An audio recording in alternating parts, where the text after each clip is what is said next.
Assalamualaikum warahmatullahi wabarakatuh. Shalom, salam sejahtera untuk kita semua. Perkenalkan, nama saya Yunanda Iskusilalahi, kelas S8R dengan NPM 202243502739. Saya akan mempresentasikan aplikasi yang telah saya buat. Ya, aplikasi saya ini merupakan penerapan dari judul tugas akhir saya yang berjudul Analisis Sentimen Berbasis Aspek pada Ulasan Produk Tokopedia menggunakan metode TF-IDF dan juga K-means. Untuk selengkapnya, mari saya ajak kita semua, Bapak dan Ibu dan rekan semua, untuk melihat aplikasi secara langsung. Ketikkan py app.py. Kali berjalan di dalam server Python yang Flask, maka kita menggunakan py untuk runnya. Semoga aja kelihatan sih. Kalau misalnya tidak kelihatan, mungkin nanti saya lampirkan screenshotnya bagaimana cara runnya. Misalnya di preview zoomnya tidak kelihatan bahwa saya sedang melakukan share screen. Terus saya tampilkan aja screenshotnya. Nah, untuk aplikasinya sendiri baru nanti akan muncul seperti ini. Sudah saya share screen lagi.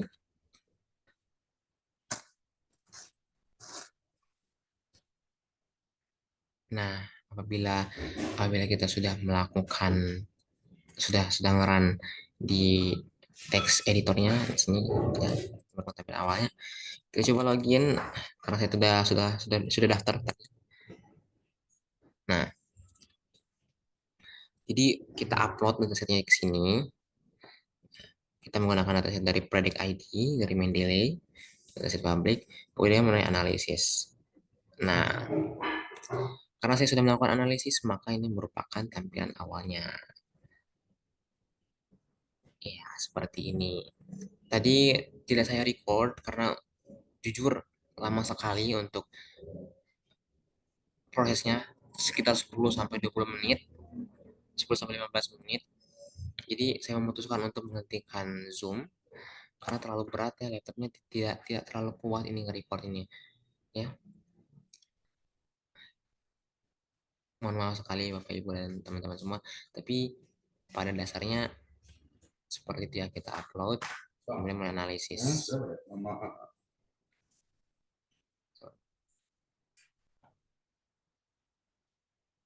webnya.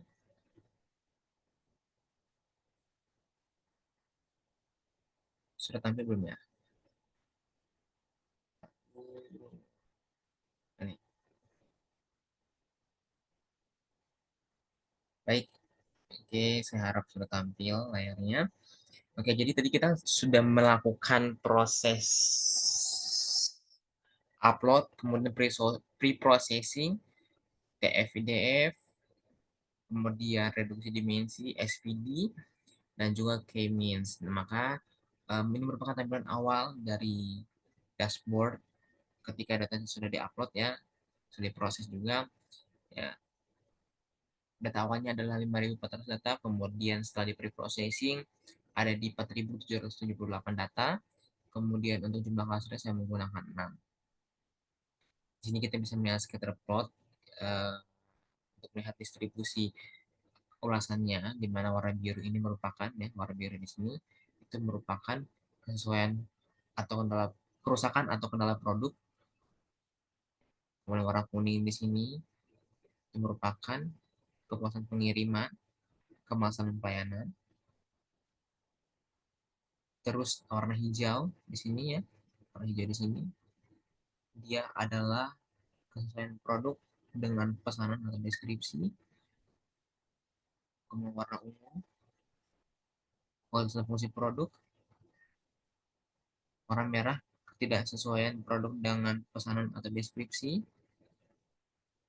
Kemudian warna pink itu resikoan pengiriman, kemasan dan pelayanan. Ini sebentar ya, saya baca saja dulu apakah saya sudah merecord lagi. Nanti takutnya nggak ke-record kayak tadi, kehapus juga recordnya. Oke, baik. Di sini kita bisa melihat detail klasternya di mana kesesuaian produk itu ada di 472 ulasan. Nah, itu ada detail-detailnya. Ini,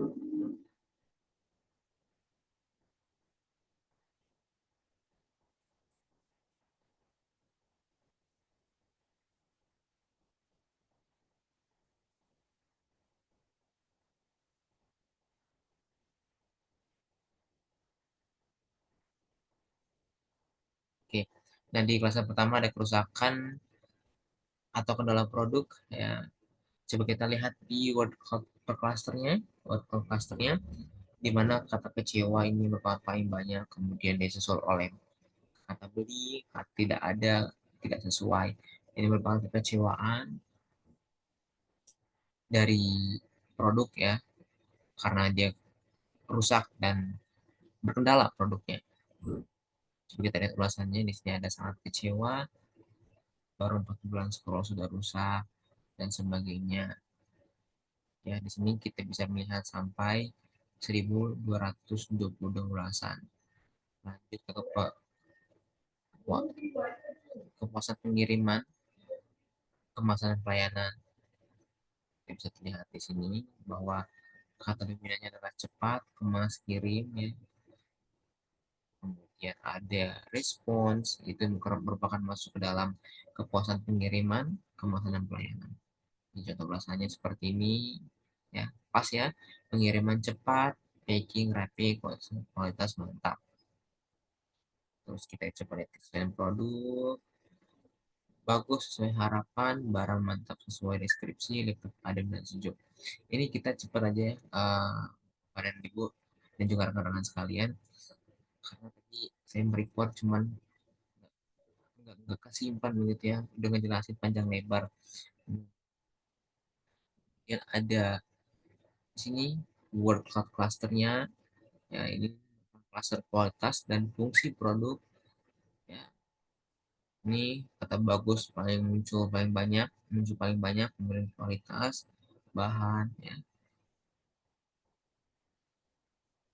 kita lihat ini ada ulasannya supaya lebih jelas lagi. Mantap, paten jos, barang datang dan berfungsi dengan baik, ya bagus, berjalan dengan cukup, silent, kokoh dan muat untuk laptop 16 inch, ya silent dan bagus untuk pertandingan, bagus, berkualitas, ya merupakan kualitas dari fungsi dan juga fungsi produk. Kita coba cluster kelima, itu merupakan ketidaksesuaian, ya ketidaksesuaian pesanan, di mana dia di sini kecewa, belanja di tempat kamu, lain dipesan lain dikirim, gitu ya. Jadi langsung kelihatan ketidaksesuaiannya di mana, tidak jujur dan kelihatan kalau memaksakan barang dijual. Oke, terus apa lagi, barangnya nggak sesuai sama gambar gitu ya. Kemudian klaster 6 itu merupakan keluhan pengiriman, kemasan dan pelayanan. Keluhan pengiriman, pengemasan dan pelayanan. Kita lihat belanja dari official store, kondisi barang diterima seperti sampah, barang wah parah banget ya. Kemudian penjual ramah melayani, pembeli sabar memberikan berbagai saran. Nah, ini kalau kita lihat ya, ini merupakan aspek positif ya. Ini harusnya masuk ke kepuasan pengiriman. Harusnya masuk ke sini ya. Cuma dia malah masuk ke keluhan pengiriman. Nah, kenapa? Ya karena Siemens itu bekerja berdasarkan kedekatan antara Century dengan anggota-anggotanya gitu. Jadi karena ini mirip ulasannya, ya antara,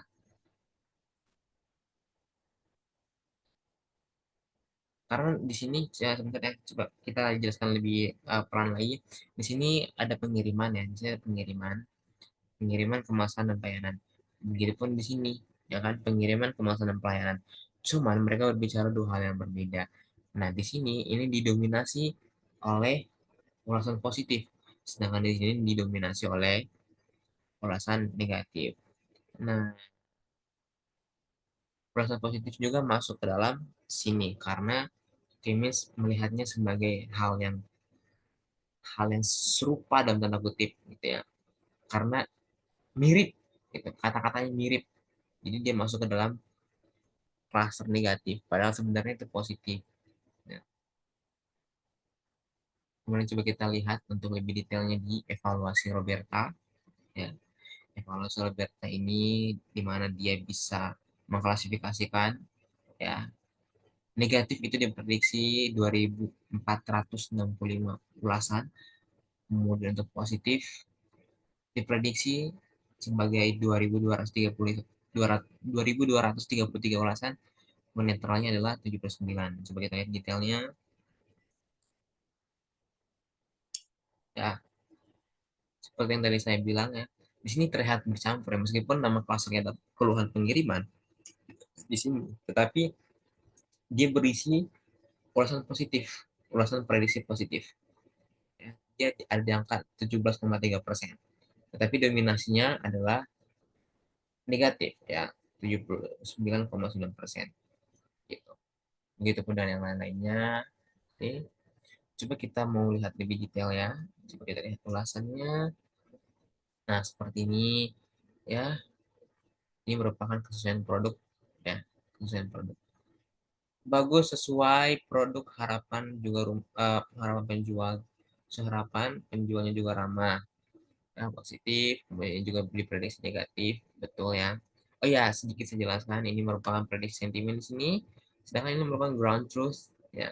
Ground truth ini merupakan eh,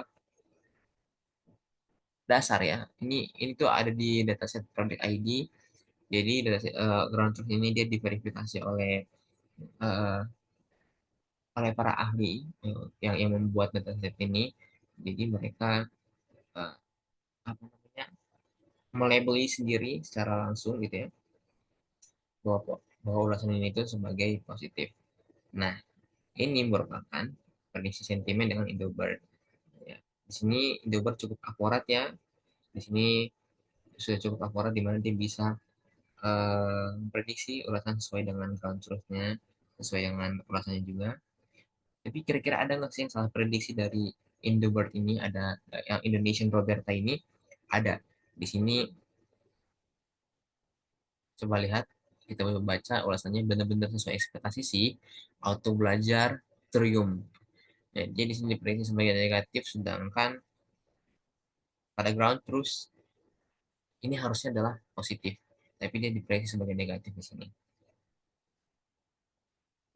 Ya, masih banyak lagi ini juga nih sama nih, yang sama ini. Oke.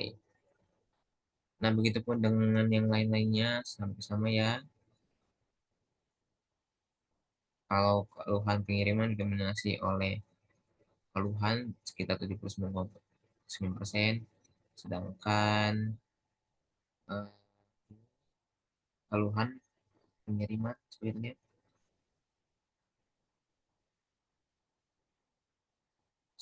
eh,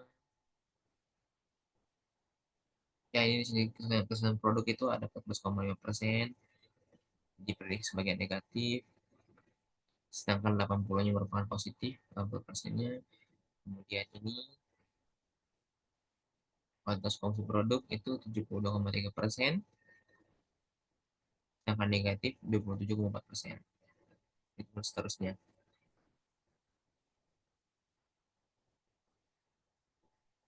Nah, untuk metodologi yang saya gunakan itu ya, pertama-tama kita mengumpulkan dataset yang saya gunakan merupakan dataset publik yang saya ambil dari Mendeley ya, bernama Perdek ID. Itu merupakan dataset yang diambil langsung dari e-commerce Tokopedia, diambil langsung dari ulasan Tokopedia di mana dataset tersebut berisi 29 produk yang dijual di Tokopedia yang hampir mencakup semua ulasannya, kategori produk Kemudian eh, untuk mengelompokkan apa namanya menggunakan K-means ini di sini saya menggunakan column review ya di dataset tersebut agar saya bisa gunakan untuk klasterisasi. Setelah itu data yang terkumpul setelah review didapatkan gitu, maka kita pre-processing teks. Di mana ada case folding, itu huruf kecil, huruf besar diubah menjadi huruf kecil, kemudian cleaning, ya, kita bisa baca sendiri di sini. Normalisasi kata sepertiga menjadi tidak, negation handling. Nah, kenapa Bang di sini perlu menggunakan negation handling? Karena jika tidak menggunakan negation handling,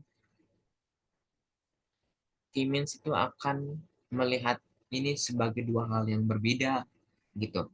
Antara tidak dan bagus ya, itu kan dipecah menjadi satu apa ya? Jadi satu term, masing-masing jadi satu term. Padahal sebenarnya itu kalau kita melihat secara langsung, kita sebagai manusia, itu merupakan satu kesatuan yang tidak bagus gitu. Cuman ketika dia masuk ke sistem, ya dia akan dipisah gitu antara tidak dan bagus bagus gitu. Jadi ulasan yang harusnya masuk ke dalam kategori ketidaksesuaian produk atau produk yang kurang bagus ya, tapi dia malah masuk ke ulasan yang bagus gitu. Jadi ntar nih tidak dipotong bagus dipotong jadi bagus masuk sendiri padahal sebenarnya itu dua hal yang berbeda gitu. Jadi salah salah masuk cluster nanti. Nah, oleh karena itu di sini kita perlu menggunakan negation handling supaya tidak salah, tidak campur juga ulasannya. Kemudian ada stop word removal ya, dimana saya menggunakan library PySastrawi plus custom listnya juga karena dataset ini kan banyak banget ya kata-kata yang informal begitu ya. Jadi untuk PySastrawi sendiri mungkin kurang kurang lengkap gitu ya. Jadi saya menggunakan tambahan lagi, saya tambahin lagi eh, stop wordnya untuk tambahan supaya lagi-lagi untuk membuat K-means bekerja secara lebih efektif. Dan juga ada steaming ya. Setelah di pre-processing, maka masuk ke vektorisasi menggunakan TF-PDF dan reduksi dimensi. Reduksi dimensi menggunakan truncated SVD LSA. Kemudian kita menggunakan untuk TF-PDF sendiri kita menggunakan eh ini ya menggunakan smoothed IDF dan sublinear TF. Kemudian yang components yang kita bikin 4 dimensi, kemudian dinormalisasi. Untuk clustering K-means, key optimalnya adalah 6. Inisialisasi, ini iterasinya saya buat 300. Ya, kemudian random state-nya 42. Ya, karena 42 itu standar ya untuk data mining di Python menggunakan 42. Kemudian penentuan cluster, ya, jarak Euclidean minimum dari center SVD ke center cluster. Metode evaluasinya adalah elbow method. Ini untuk analisis sentimen, model sentimen yang menggunakan Indonesian Roberta. Terus visualisasinya scatter plot, word cloud, distribusi sentimen, heat map sentimen, gitu ya. Oke. Nah, eh, sebelum kita ke laporan, kita lanjut ke apa namanya? Ya, evaluasi dan validasi model. Nah, eh, langsung aja ke algo method. Seperti yang saya bilang, saya menggunakan algo method untuk mengevaluasi klasternya. Nah, ternyata cluster yang menurut algo method yang terbaik ya itu adalah K4. Kenapa K4? Karena kalau di sini kita lihat siku terbentuk ya di K94. Penurunannya dia cukup drastis di sini ya. Kemudian di sini dia mulai melandai. Sedangkan dari sini dia begitu drastis, tetap di sini mulai melandai. Terus kenapa nggak pakai Kasama dengan 4 aja kalau itu terbaik? Ya karena alasan eh, granularitas, alasan apa namanya, variasi ulasan gitu. Karena kalau misalnya kita pakai K sama dengan 4, maka ulasan antara, contohnya gini, barang bagus gitu, pengiriman cepat, contohnya ada dua ulasan, barang bagus, terus satu lagi ulasannya pengiriman cepat. Nah, antara kualitas produk dengan pengiriman atau pelayanan, dia bakal bercampur satu sama lain gitu, bercampur karena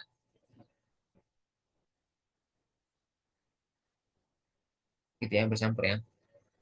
Nah, oleh karena itu saya memutuskan untuk memisahkan mereka supaya kita sebagai pembaca, kita sebagai pemilik usaha, kita bisa melihat gitu, secara lebih detail, secara lebih gampang tiap-tiap klasternya. Jadi ini terpisah, kualitas produk terpisah, pengiriman pun terpisah. Gitu. Yang tadinya nyampur jadi berpisah. Begitu. Keempat mungkin bagus secara matematis begitu ya, secara rumus seperti inilah dalam metode.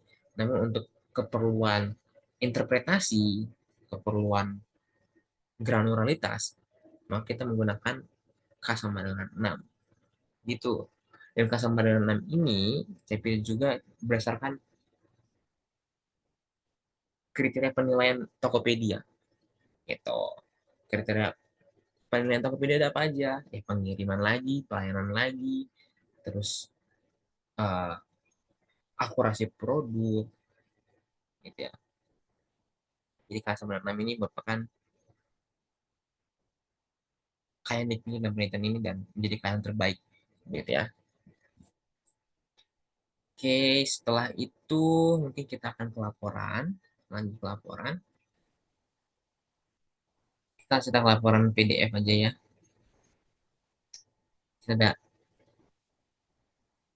di sini ada sedang laporan PDF, ada laporan eksekutif, clustering dan klasifikasi dan metodologi.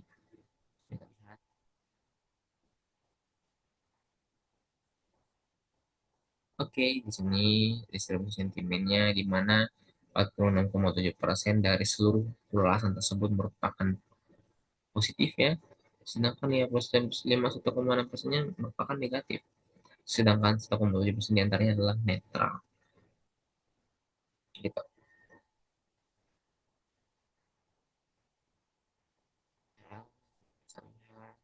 Bahwa kerusakan atau kendala produk itu ya totalnya 1.247, ya positifnya ada di 9%, kemudian negatifnya di 89,4%. Kita bisa baca sendiri di sini, bisa lihat.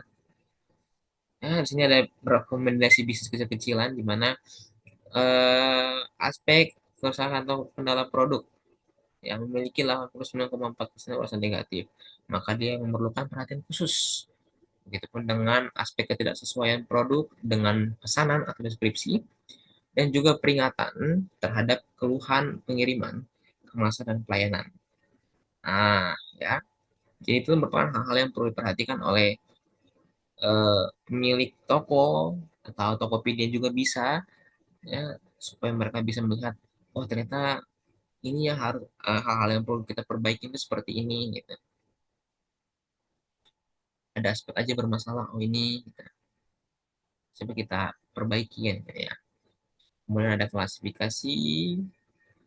Klasifikasi ini sendiri sama kayak tadi, cuma di sini dia eh, ada ulasannya ya. Contohnya ulasannya di sini contohnya 10 data saja. Sebenarnya bisa kita print lebih banyak lagi untuk keperluan bisnis. Bisa cuma untuk demo kita tampilkan 10 saja. Banyak. Laporan clustering ya. Di sini clusteringnya ini sekitar plotting kita bahas tadi di awal. Ini word cloud-nya didominasi, cluster 3 didominasi oleh ya sesuai produk, sesuai deskripsi, sesuai pesanan. Kemudian cluster 6 didominasi oleh tidak ada, kecewa, jual kirim, kemas, gitu ya. Kualitas produk juga ini bagus bahannya, terus kepuasan pengiriman, ya bagus, mantap, kemas rapi. Kemudian ketidaksesuaian, tidak sesuai pesan kirim, kerusakan atau kendala produk, kecewa, rusak, beli, tidak ada. Nah, lanjut lagi kita ke laporan metodologi ya, metodologi. Sudah saya bahas juga tadi mengenai metodologi merupakan laporannya ya. Ini 18 sampel dokumen berarti clustering. Ya, mungkin itulah itulah aplikasi yang saya telah buat. Eh, Terima kasih banyak atas perhatian kepada ibu sekalian dan juga rekan-rekan yang menonton video saya. Tadi kita sudah membahas mengenai proses preprocessingnya, ya, kemudian dilanjutkan dengan reduksi dimensi, vektorisasi reduksi dimensi, clustering, kemudian interpretasi aspeknya. Kita juga sudah melihat evaluasi Roberta. Baik, jadi berdasarkan penjelasan yang sudah saya paparkan, jadi K-means ini dia cukup baik ya untuk mengelompokkan ulasan begitu. Jadi dia mampu mengelompokkan ulasan kualitas produk, kesesuaian produk, kemudian pengiriman, pelayanan, dan juga pengemasan. Begitupun juga dia sudah bisa mengelompokkan yang mana negatif ya, seperti keluhan pengiriman, kemudian keluhan produk sama ketidaksesuaian barang ya. Jadi Kimin sudah bisa memisahkan ulasan tersebut ya menjadi beberapa klaster ya, sesuai dengan kedekatan jarak mereka seperti itu. Walaupun seperti yang tadi kita lihat bahwa masih ada ulasan bercampur, itu wajar karena memang cara kerja Hemins itu seperti itu.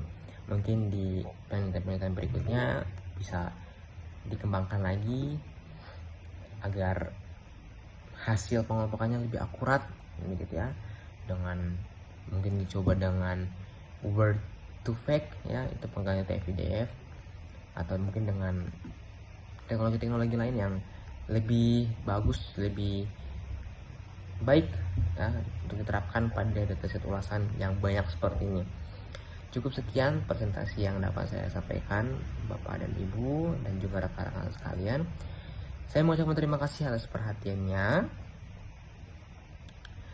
Selamat pagi. Assalamualaikum warahmatullahi wabarakatuh. Shalom, salam sejahtera untuk kita semua.